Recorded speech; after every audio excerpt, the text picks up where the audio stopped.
Hey there, and welcome back to Public Health Lens. I'm your host, Dr. Nitika Jain. If you've been listening from the start, thank you for being here. If this is your first time, welcome to the show where we explore what public health consultants really do and how our work drives change in communities and systems. Today's episode is all about one of the most underrated yet most impactful aspects of our work: capacity building. The stuff that doesn't always make headlines but quietly keeps programs alive long after the funding ends. Let's dive in.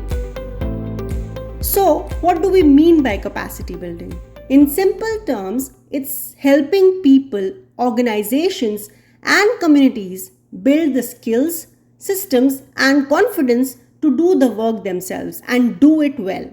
It's the difference between giving someone a checklist and teaching them how to write their own. As consultants, we are often brought in for a specific task, a grant, a program launch, an evaluation, but while we are there, we have a choice. Do we just get the job done and move on? Or do we help the people we are working with grow into their role so they don't need us next time? That's capacity building. Let me give you some real world examples. You're helping a rural clinic with data reporting. Instead of just submitting numbers for them, you train the staff on how to enter, analyze, and interpret the data themselves. You're designing a mental health program for youth. Along the way, you create a customizable outreach toolkit so other community partners can adapt it to their own settings.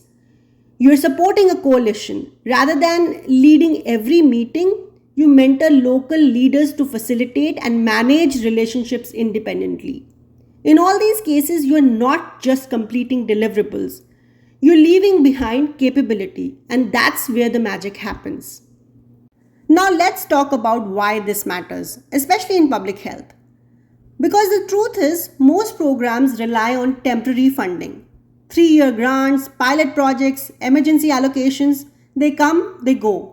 But the needs in the community, they don't go away when the grant does. Capacity building ensures that the work can continue even when the formal support ends. It also reduces burnout by making roles more manageable, improves program quality over time, fosters leadership within the community, builds resilience across systems, and perhaps most importantly, it honors the idea that communities are not just recipients of services, they are leaders in their own health journeys. So, how do we do this well? Here are a few ways consultants can approach capacity building more intentionally. First, co create, don't just deliver. Involve your partners in every step. When people help create something, they are more likely to own it. Second, focus on sustainability. Always ask, how will this work after the grant ends? That one question can completely reshape how you design a program. Third, train and mentor. Training is great, but mentorship builds confidence. Be the person who encourages a staff member to lead that next meeting or try a new tool. Fourth, create usable tools. Leave behind templates, guides, cheat sheets, anything that helps people carry the work forward independently. Fifth, normalize learning. It's okay not to know everything. Create environments where asking questions, experimenting, and failing forward are part of the process. There was a time early in my career when I thought success meant delivering perfect reports or meeting deadlines. But over time, I realized that the real wins were when teams said things like, "We feel more confident now. We don't need as much help next quarter. We've trained someone else internally to do this work." That's capacity building.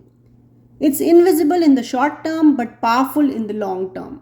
It's not always flashy, but it's foundational. So here's your takeaway for today.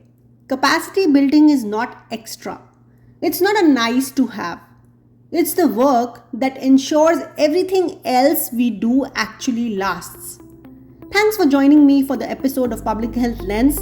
Next Wednesday, we are going deeper into community engagement, what it really means, how to do it authentically, and why it's so much more than just sending a survey. If you enjoyed this episode, don't forget to subscribe, leave a review, or share it with someone working in public health. Until next time, stay curious, stay kind, and keep building what lasts.